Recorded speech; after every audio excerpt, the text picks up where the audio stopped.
Many adult children of emotionally immature parents minimize their own feelings. They don't feel like their perceptions are always accurate, or they question their perceptions, or they really struggle to kind of trust what they're experiencing and trust themselves. And it's not necessarily because they're confused about what happened.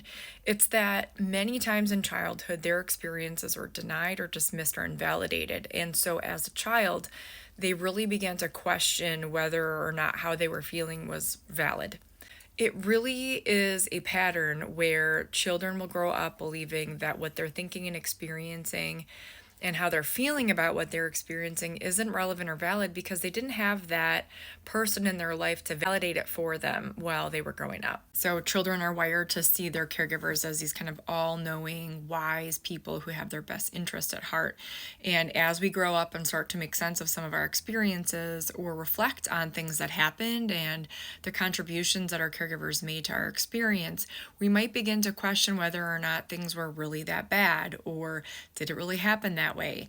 And a lot of this, again, is kind of that denial and dismissal of their early experiences and then kind of projecting that onto things that they experience now, even in adulthood. Adult children of emotionally mature parents might downplay their own feelings. They might say, it wasn't really that bad, or other people had it a lot worse than me, or it wasn't all bad. I really shouldn't be complaining. I shouldn't be talking about something.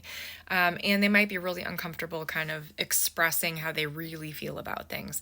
They oftentimes can struggle with this feeling that they're an imposter, that despite all the evidence to their achievements, that they're not really deserving of it, that they're fake, that they're phony. And on the flip side, they might hear criticism or feedback as really confirmation of this deep seated belief that there's something wrong with them or that they don't deserve what they have. So it can be really challenging for people that have this because it's like, what is the source of truth? Is it what I think, or does it need to be externally validated by somebody else in order for it to be true?